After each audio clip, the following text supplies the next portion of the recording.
Hi friends, ನಮಸ್ತೆ. Welcome back to Rangu channel. So ಇವತ್ತೊಂದು ದಿನನ ನಾನು ಆ, ಕಬ್ಬಿನ ಜ್ಯೂಸಿಂದ ಸ್ಟಾರ್ಟ್ ಮಾಡ್ತಾ ಇದ್ದೀನಿ. ಇವತ್ತು ಕಬ್ಬು ಜ್ಯೂಸ್ ತಂದಿದ್ದರು, ಸೊ ಅದರಿಂದನೇ ಸ್ಟಾರ್ಟ್ ಮಾಡ್ತಾ ಇದ್ದೀನಿ. ಒಟ್ಟಿನಲ್ಲಿ ನನ್ನ ಡೇನ ಒಂದು ಹೆಲ್ತಿ ಡ್ರಿಂಕಿಂದ ಸ್ಟಾರ್ಟ್ ಮಾಡ್ತಾ ಇದ್ದೀನಿ. ಕಬ್ಬು ಜ್ಯೂಸ್ ಗೊತ್ತು ಎಲ್ಲರಿಗೂ ತುಂಬಾ ಒಳ್ಳೆಯದು ನಮ್ಮ ಬಾಡಿಗೆ, ಅದಕ್ಕೋಸ್ಕರ ಕಬ್ಬು ಜ್ಯೂಸ್ ತೊಗೊತಾ ಇದ್ದೀನಿ. ಅದಾದಮೇಲೆ ಇವತ್ತು ನಾನು ತಿಂಡಿಗೆ ಸಿಂಪಲ್ಲಾಗಿ ಅವರೆಕಾಳು ಉಪ್ಪಿಟ್ಟು ಮಾಡ್ತಾಯಿದ್ದೀನಿ. ಅವರೆಕಾಳು ಊರಿಂದೇನೆ, ಇದು ನಾವೇ ಬೆಳೆದಿರೋದು, ಅಂಗಡಿಯಿಂದ ತಂದಿದ್ದಲ್ಲ. ಸೊ ಅದಕ್ಕೆ ಏನೇನು ಬೇಕೆಲ್ಲ ರೆಡಿ ಮಾಡಿಕೊಂಡು ಇಲ್ಲಿ ಏನು ಮಾಡ್ತಾಯಿದ್ದೀನಿ, ರವೆ ತೊಗೊತಾ ಇದ್ದೀನಿ.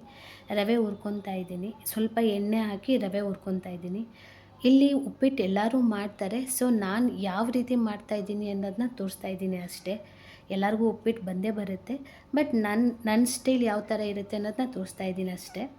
ಸೊ ಚೆನ್ನಾಗಿ ಇಲ್ಲಿ ರವೆ ಹುರ್ಕೊತಾ ಇದ್ದೀನಿ. ರವೆ ಎಷ್ಟು ಹುರ್ಕೊತೀವೋ ಅಷ್ಟು ಟೇಸ್ಟಿಯಾಗಿರುತ್ತೆ. ಇಲ್ಲಿ ನಾನು ಬನ್ಸಿ ರವೆ ತೊಗೊಂಡಿದ್ದೀನಿ, ಸಣ್ಣ ರವೆಯಲ್ಲಿ ಮಾಡ್ತಾಯಿಲ್ಲ, ಇದು ಬನ್ಸಿ ರವೆಯಿಂದ ಮಾಡ್ತಾಯಿದ್ದೀನಿ. ಅದಾದಮೇಲೆ ಹುರ್ಕೊಂಡಿರೋ ರವೆ ಬಾಣಲಿಗೆ ಏನು ಮಾಡ್ತಾಯಿದ್ದೀನಿ, ಎಣ್ಣೆ, ಸಾಸಿವೆ, ಜೀರಿಗೆ, ಕರಿಬೇವು, ಅದಾದಮೇಲೆ ಹಸಿಮೆಣ್ಸಿಕಾಯಿ ಹಾಕ್ಬಿಟ್ಟು ಚೆನ್ನಾಗಿ ಬಾಡಿಸ್ಕೊತೀನಿ. ಹಸಿಮೆಣ್ಸಿಕಾಯಿ ಎಣ್ಣೆಲಿ ಚೆನ್ನಾಗಿ ಬಾಡಿದ್ರೆ ಗ್ಯಾಸ್ಟ್ರಿಕ್ ಆಗೋಲ್ಲ ಅಂತಾರೆ, ಎದೆ ಉರಿ ಅದೆಲ್ಲ ಬರಲ್ಲ ಅಂತಾರೆ. ಅದಾದಮೇಲೆ ಅದಕ್ಕೇ ಈರುಳ್ಳಿ ಹಾಕ್ಕೊಂಡು ಚೆನ್ನಾಗಿ ಫ್ರೈ ಮಾಡ್ಕೊತಾ ಇದ್ದೀನಿ. ಇಲ್ಲಿ ಚಿಕ್ಕ ಸೈಜದು 2 ಟೊಮೊಟೊ ತೊಗೊಂಡಿದ್ದೀನಿ. ದೊಡ್ಡ ಸೈಜಲ್ಲ, ಅದು ಚಿಕ್ಕ ಸೈಜದು 2 ಟೊಮೊಟೊ ತೊಗೊಂಡು ಚೆನ್ನಾಗಿ ಫ್ರೈ ಮಾಡ್ಕೊತಾ ಇದ್ದೀನಿ. ಅದಾದಮೇಲೆ ಅವರೆಕಾಳು ಹಾಕ್ಕೊಂಡಿದ್ದೀನಿ, ಏನು ಊರಿಂದ ತಂದಿದ್ವಿ ಆ ಅವರೆಕಾಳು ಹಾಕ್ಕೊಂಡು ಒಂದು ಮಿಕ್ಸ್ ಕೊಡ್ತಾಯಿದ್ದೀನಿ. ಅದು ಸ್ವಲ್ಪ ಎಣ್ಣೆಲಿ ಅದು ಚೆನ್ನಾಗಿ ರೋಸ್ಟ್ ಆಗಬೇಕು. ಸೊ ಈ ಲೋಟದಲ್ಲಿ ನಾನು 2 ಲೋಟ ರವೆ ತೊಗೊಂಡಿದ್ದೆ, ನಾನೀಗ 5 ಲೋಟ ನೀರು ಹಾಕ್ತಾಯಿದ್ದೀನಿ. ಯಾಕೆ ಅಂದರೆ ಸ್ವಲ್ಪ ಉಪ್ಪಿಟ್ಟು ಬೇಯೋಕ್ಕೆ ಅದು ನೀರು ಬೇಕು, ತುಂಬ ಗಟ್ಟಿಯಾಗಿಬಿಡುತ್ತೆ, ಅದಕ್ಕೋಸ್ಕರ. ಅದಾದಮೇಲೆ ಸ್ವಲ್ಪ ಅರಿಶಿನ ಹಾಕಿ ಸ್ವಲ್ಪ ಸಾಲ್ಟ್ ಹಾಕಿದೆ. ಅದಾದಮೇಲೆ ಅದಕ್ಕೆ ಕಾಯಿ ತುರಿ ಹಾಕಿದೆ. ಈಗೇನು ನಾನು ರವೆ ಹುರ್ಕೊಂಡಿದ್ದೀನೋ ಅದನ್ನು ಹಾಕಿಬಿಟ್ಟು ಮಿಕ್ಸ್ ಮಾಡ್ತಾಯಿದ್ದೀನಿ. ರವೆ ಹಾಕುವಾಗ ನಾವು ತಿರುಗಿಸ್ತಾನೆ ಇರಬೇಕು, ಇಲ್ಲ ಅಂದರೆ ಗಂಟಾಗಿಬಿಡುತ್ತೆ, ಅದಕ್ಕೋಸ್ಕರ. ಈಗ ಕೊತ್ತಂಬರಿ ಸೊಪ್ಪು ಹಾಕ್ತಾಯಿದ್ದೀನಿ. ಕೊತ್ತಂಬರಿ ಸೊಪ್ಪು ಹಾಕಿದ್ಮೇಲೆ ಸ್ವಲ್ಪ ನಿಂಬೆಹಣ್ಣ ಹಿಂಡ್ಕೊತಾ ಇದ್ದೀನಿ. ಹಿಂಡ್ಕೊಂಡಾದಮೇಲೆ ಈಗೇನು ಉಪ್ಪಿಟ್ಟು ರೆಡಿ. ಚೆನ್ನಾಗಿತ್ತು ಆ್ಯಕ್ಚುಲಿ ಉಪ್ಪಿಟ್ಟು ರೆಡಿ. ಸೊ ಇದೆಲ್ಲ ಆಯಿತು, ತಿಂದಾಯಿತು. ಇವತ್ತು ನಿಮ್ಮ ಹತ್ರ ನಾನು ಒಂದು ಮನೆ ಮದ್ದನ್ನು ಶೇರ್ ಮಾಡೋಣ ಅಂದ್ಕೊತಾ ಇದ್ದೀನಿ. ನೋಡಿ, ಇದು ನನ್ನ ಕಾಲು ಹೇಗೆ ಹೊಡೆದಿದೆ ಅಂದರೆ, ಫಸ್ಟು ಈಗೆಲ್ಲ ನನ್ನ ಕಾಲು ಹೊಡಿತಾನೇ ಇರಲಿಲ್ಲ, ಕ್ರ್ಯಾಕ್ ಬಿಡ್ತಾನೇ ಇರಲಿಲ್ಲ. ಈ ನಡುವೆ ಹೀಟ್ಗೆ ಅನಿಸುತ್ತೆ ಇಷ್ಟೊಂದು ಕ್ರ್ಯಾಕ್ ಬಿಟ್ಟಿದೆ. ಕ್ರ್ಯಾಕ್ ಬಿಟ್ಟರೆ ನಿಮಗೆ ಗೊತ್ತು, ಕಾಲಿಟ್ಟರೆ ಸಾಕು ತುಂಬಾ ಪೇಯ್ನ್ ಬರುತ್ತೆ. ಸೊ ಆವಾಗ ನನ್ನ ತಂಗಿ ಗಗನ, ಅಂದರೆ ಅವಳ ಹೆಸರು ಗಗನ, ನನ್ನ ತಂಗಿ ಹೆಸರು, ಅವಳು ಈ ಟಿಪ್ಸ್ ಹೇಳಿದ್ರು, ಈಗ ಮಾಡೋಕ್ಕಾ, ಸೊ ಸರಿ ಹೋಗುತ್ತೆ ಅಂತ.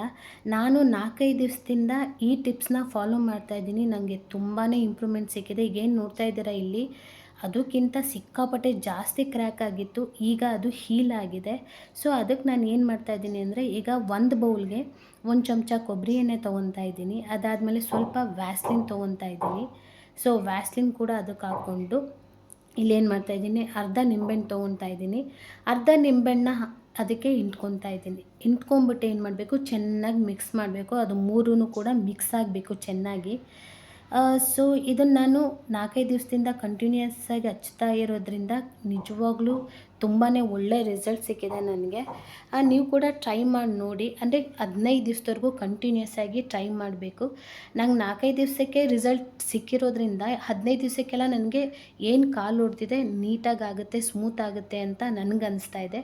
ಅದಕ್ಕೋಸ್ಕರ ಈ ಟಿಪ್ಸ್ನ ನಿಮ್ಮ ಹತ್ರ ಶೇರ್ ಮಾಡ್ಕೋಬೇಕು ಅಂತ ಶೇರ್ ಮಾಡ್ಕೊತಾ ಇದ್ದೀನಿ. ಸೊ ನೋಡಿ, ಈಗೆಲ್ಲ ಇದು ಮಿಕ್ಸ್ ಆಗಿದೆ ನೀಟಾಗಿ. ಈಗ ನಾನು ಅದನ್ನು ಕಾಲಿಗೆ ನೀಟಾಗಿ ಅಪ್ಲೈ ಮಾಡ್ಕೊತೀನಿ, ಹಚ್ಕೊತೀನಿ ನೀಟಾಗಿ. ನೋಡಿ, ಅಲ್ಲೆಲ್ಲ ಕಾಲು ಹೊಡೆದಿದೆ. ಆ್ಯಕ್ಚುಲಿ ಹೇಳ್ಬೇಕಂದ್ರೆ ಫುಲ್ ಪಾದನೇ ಹೊಡೆದಿದೆ, ಯಾಕೆ ಅಂತ ಗೊತ್ತಿಲ್ಲ. ಇದೇ ಫಸ್ಟ್ ಟೈಮ್ ನನಗೆ ಈ ಥರ ಆಗ್ತಾ ಇರೋದು. ಸೊ ನಾನು ಬರೀ ಹೊಡೆದಿರೋ ಜಾಗಕ್ಕಲ್ದೇ ಫುಲ್ ಏನು ಪಾದ ಇದೆ ಅದಕ್ಕೆಲ್ಲ ಅಪ್ಲೈ ಮಾಡ್ಕೊತೀನಿ, ಯಾಕಂದರೆ ಅದು ಸ್ಮೂತ್ ಆಗಬೇಕು. ನೆಕ್ಸ್ಟ್ ಎಲ್ಲಾದರೂ ಹೊಡೆಯೋ ಚಾನ್ಸಸ್ ಇದ್ದರೆ ಅದು ಕೂಡ ಹೀಲ್ ಆಗಿಬಿಡಬೇಕು ಅಂತ ಫುಲ್ ಪಾದಕ್ಕೇ ನಾನು ಹಚ್ಕೊಂಡು ಬಿಡ್ತಾಯಿದ್ದೀನಿ. ಇದನ್ನು ಹಚ್ಕೊಂಡು ನೀವು ನೈಟ್ ಹಚ್ಕೊಳ್ಳೋದು ಬೆಟರು, ಮಾರ್ನಿಂಗಿಂತ. ನೈಟ್ ಹಚ್ಕೊಂಡು ನೀವು ಸ್ವಲ್ಪ ಹೊತ್ತು ಆದಮೇಲೆ ಮಲ್ಕೋಬೇಕು, ಇಲ್ಲಾಂದರೆ ಎಲ್ಲ ಹಾಸಿಗೆಗಾಗೋದು, ಬೆಡ್ಶೀಟ್ಗಾಗೋದು ಆಗೋಗ್ಬಿಡುತ್ತೆ.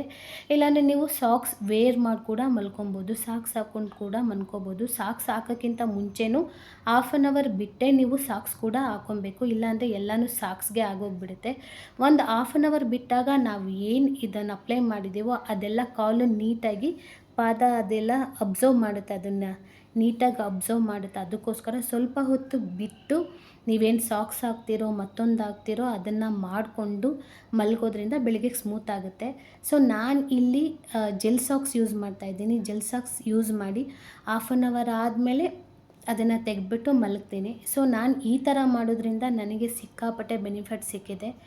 ಸೊ ಈ ವಿಡಿಯೋ ನಿಮಗೆ ಯಾರಿಗಾದ್ರೂ ಇಷ್ಟ ಆದಲ್ಲಿ ನನ್ನ ವಿಡಿಯೋನ ಲೈಕ್ ಮಾಡಿ, ಶೇರ್ ಮಾಡಿ, ಸಬ್ಸ್ಕ್ರೈಬ್ ಮಾಡಿ ಅಂತ ಹೇಳ್ತಾ ನೆಕ್ಸ್ಟ್ ವಿಡಿಯೋದಲ್ಲಿ ನಾನು ನಿಮ್ಗೆ ಸಿಗ್ತೀನಿ ಅಂತ ಹೇಳ್ತಾ ಥ್ಯಾಂಕ್ ಯು.